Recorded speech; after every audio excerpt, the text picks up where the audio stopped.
Students, हम Hindi grammar में आप लोगों के लिए रस के विषय में पढ़ा रहे थे कि रस किसे कहते हैं।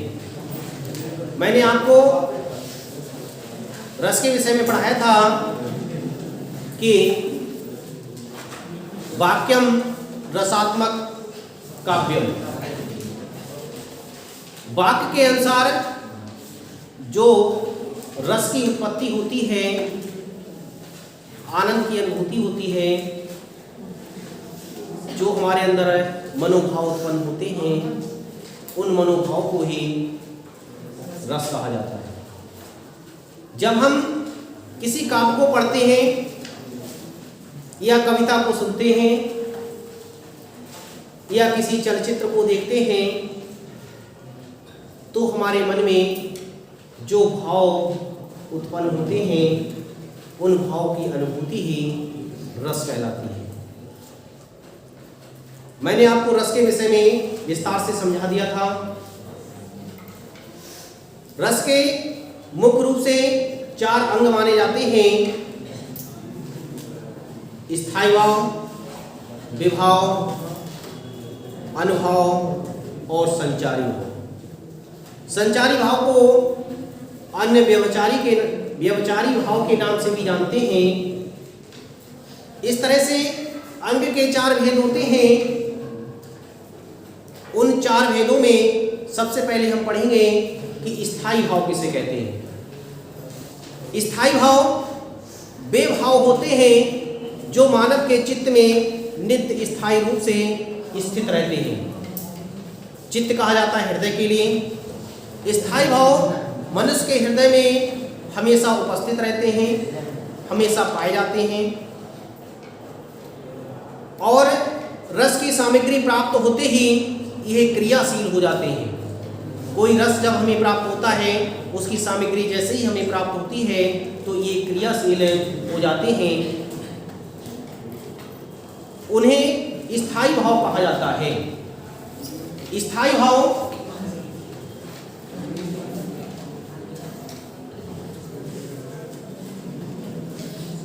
की परिभाषा है जो भाव वे भाव जो मनुष्य के चित्त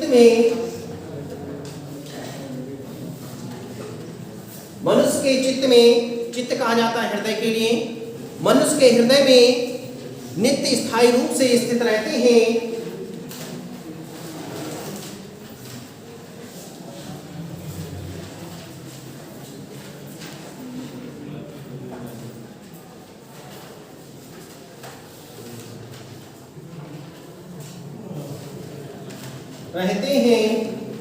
और रस की सामग्री प्राप्त होते ही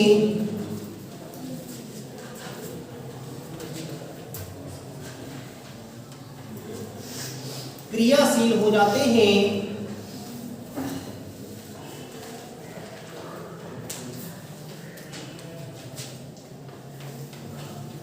उन्हें स्थायी भाव कहते हैं।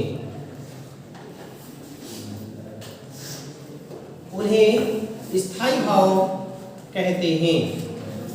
कहने का तात्पर्य यह है कि मनुष्य के हृदय में ऐसे भाव जो हमेशा विराजमान रहते हैं और किसी रस की सामग्री प्राप्त हुई तो वो एक क्रियाशील रूप में आ जाते हैं, अपने भाव को प्रकट करने लगते हैं।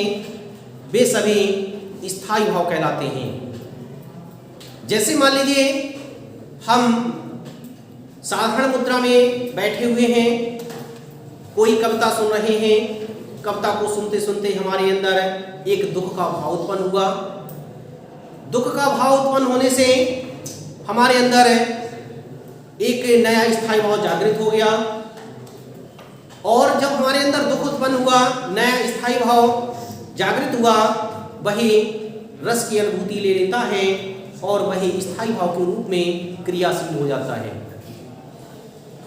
स्थायी भाव वे भाव कहलाते हैं जो मनुष्य के हृदय में हमेशा विराजमान रहते हैं और रस की सामग्री प्राप्त होते ही वो उत्पन्न होने लगते हैं, क्रियाशील हो जाते हैं।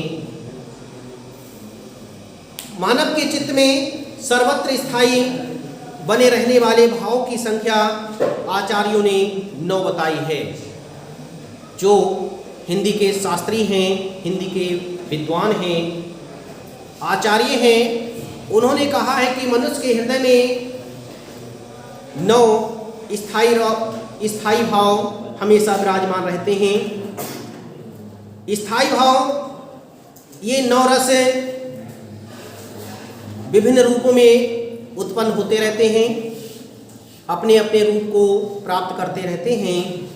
इस तरह से स्थायी भाव के आधार पर रसों की संख्या 9 बताई गई है। अब हम रसों की संख्या के लिए लिखेंगे कि स्थायी भाव के अनुसार रसों के कितने प्रकार हैं।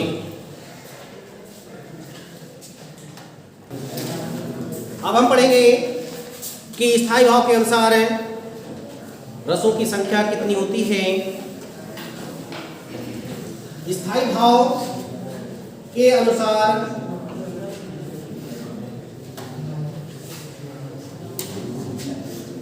रसों की संख्या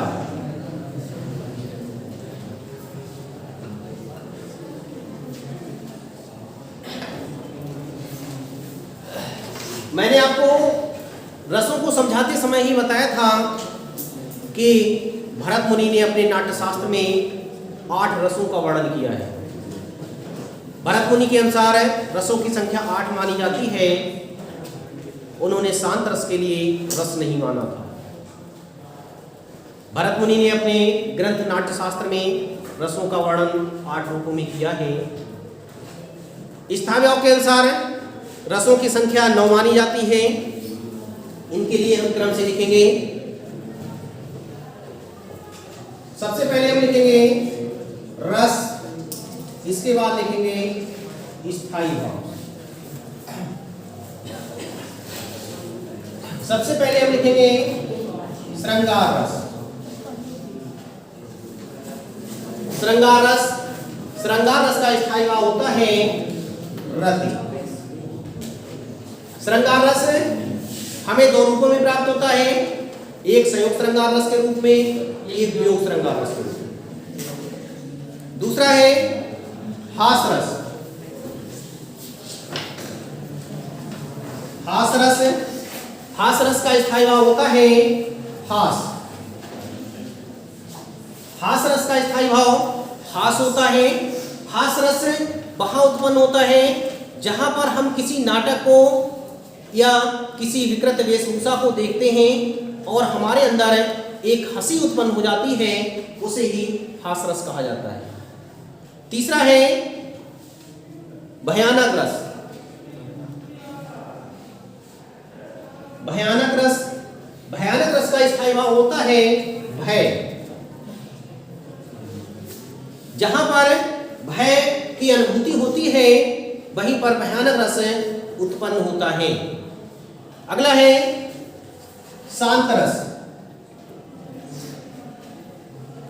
शांत रस का स्थायी भाव निर्वेद होता है।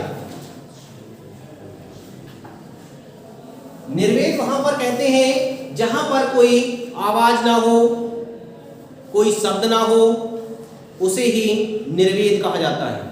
और निर्वेद जहां पर स्थायी भाव उत्पन्न होता है वहीं पर शांत रस की उत्पत्ति होती है। अगला है करुण रस। करुण रस, करुण रस का स्थायी भाव शोक होता है। जहां पर एक दुख उत्पन्न होता है, दुख 2 स्थितियों में उत्पन्न होता है। एक हमारा श्रृंगार रस के रूप में उत्पन्न होता है, एक हमारा करुण रस के रूप में उत्पन्न होता है। जहां पर हमें ये अनुभूति हो कि हम किसी से बिछड़ रहे हैं तो वहां पर श्रृंगार रस होता है, और जहां पर ये हमें अनुभूति हो कि वो हमें दोबारा से प्राप्त नहीं होगा, ऐसा दुख होता है, वहां पर करुण रस होता है। अगला है रौद्र रस।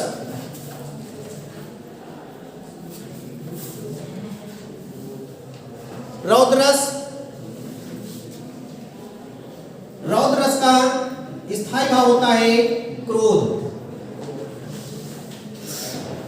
जहां पर क्रोध उत्पन्न होता है वहीं पर रौद्र रस की उत्पत्ति होती है। अगला है वीर रस। वीर रस का स्थायी भाव उत्साह होता है। जहां पर उत्साह नामक स्थायी भाव उत्पन्न होता है वहीं पर वीर रस की उत्पत्ति होती है। अगला है बीभत्स रस। बीभत्स रस, बीभत्स रस का स्थायी भाव होता है जुगुप्सा या घृणा। जुगुप्सा भी कह सकते हैं इसे, घृणा भी कह सकते हैं। जहां पर घृणा उत्पन्न होती है वही बीभत्स रस उत्पन्न होता है। अगला है अद्भुत रस।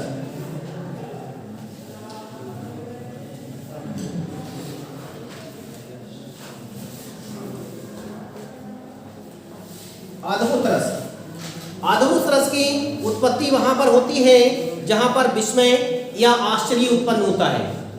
इसका स्थायी भाव होता है विस्मय या आश्चर्य। जहां पर आश्चर्य उत्पन्न होता है या विस्मय की उत्पत्ति होती है वहीं पर अद्भुत रस उत्पन्न होता है। इस तरह से रसों की संख्या 9 मानी गई है स्थायी भाव के अनुसार। सबसे पहला रस है श्रृंगार रस। इसके लिए मैंने आपको बताया भी था कि श्रृंगार रस को रसों का राजा कहा जाता है।